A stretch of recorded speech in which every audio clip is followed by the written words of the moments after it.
This is the real secret of life, to be completely engaged with what you are doing in the here and now. And instead of calling it work, realize it's play. Oftentimes people go, okay, here's really what I want to do, and this is what I'm trying to accomplish. And then they see all these other things that other people are doing, and then they kind of see that as like a grab bag. And they're like, I want a little of this, and a little of this, and a little of this, and I want it all at the same time. And that's not really possible, you know? You can't play 5 sports at the same time. You got to pick one, you got to specialize. Maybe you can do 2, but you probably can't do 5, right? Number 1 is that you need to really get amped up about why that goal matters to you. Because once you know why the goal matters, that's going to be that thing that gives you meaning and purpose, that turns into a passion, that allows you to show up and keep doing it when you're bored.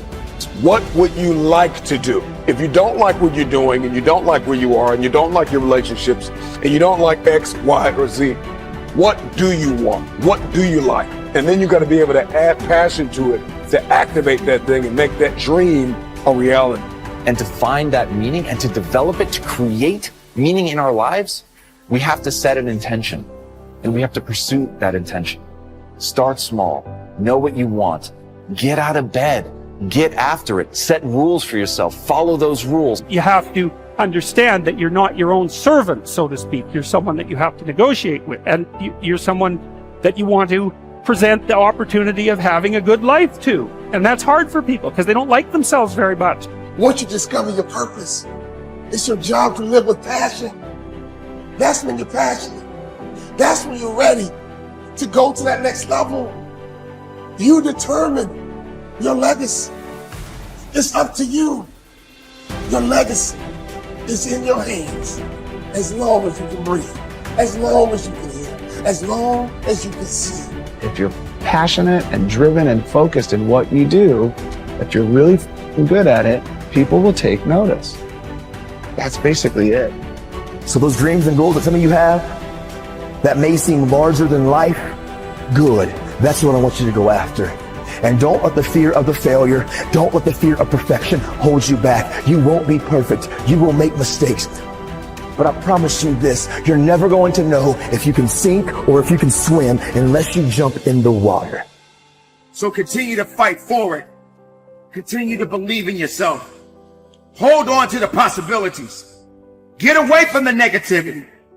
Push yourself, believe in yourself, and go as far as you can. I will remember that my choices create my reality. My responses create my outcome. I will speak with compassion. I will stay true to my heart. See, whatever you decide to do, look at it and find out what is it that I have that I could bring to the table that can begin to enable me to ensure that I could be successful in this. Where is the opening for you? There's room for you out here in the arena called life. There's room for you to come out and live your dream. Don't allow but to keep you in the corner or keep you up in the bleachers looking at life, being a spectator, not being a participant, making a difference in life. I believe that all of us came here with something. All of us showed up to give something, and that nobody's going to give that service that you have to give. No one's going to produce your product. No one's going to write your book.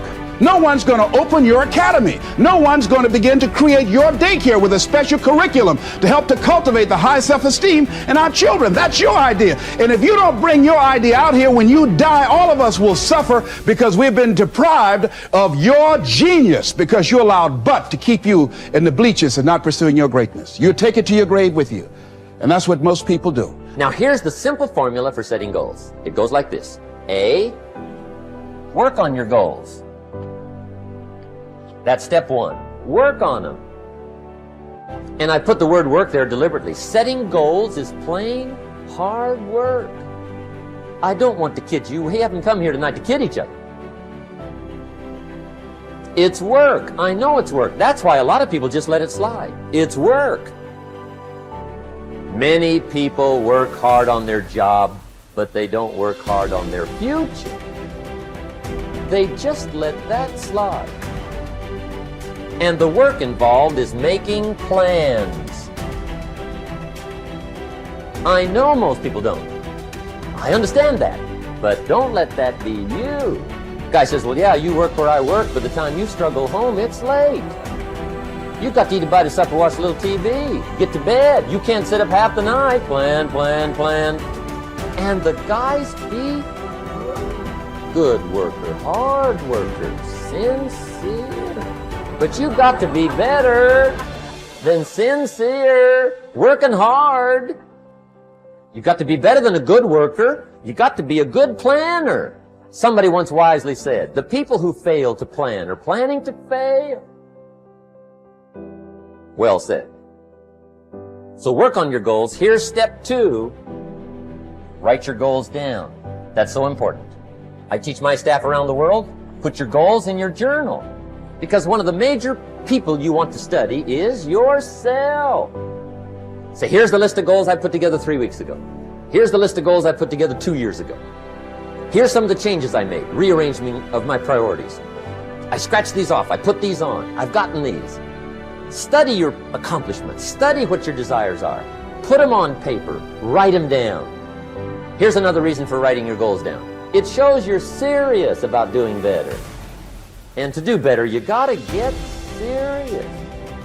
You don't have to be grim, but you must be serious.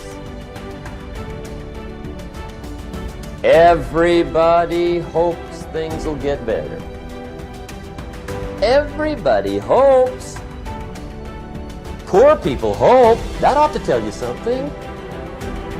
It means the future does not get better by hope.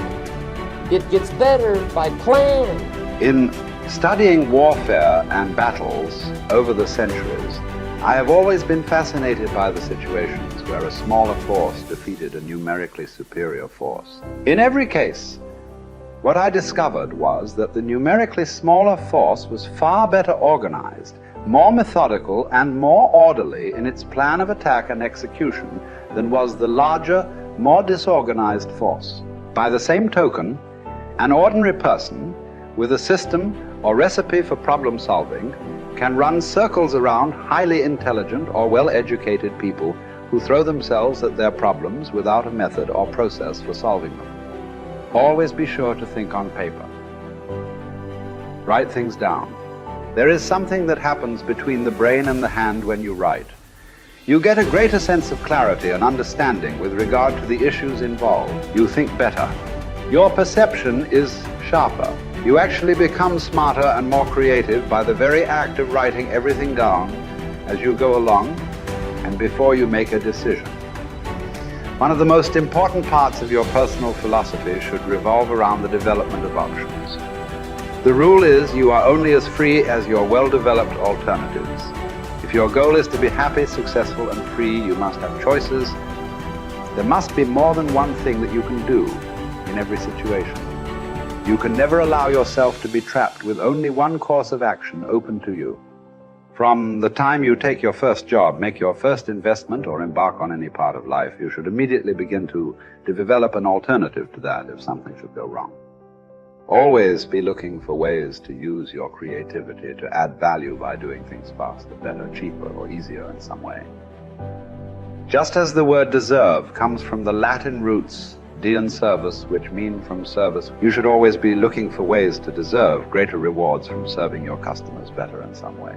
In the final analysis, as a member of society, as a player, in our economic system, your riches and rewards will come from your ability to serve other people better than your competitors. Use your intelligence and your creativity every single day to find ways to make yourself more valuable to your company, your industry, and your world. This is the true hallmark of personal genius.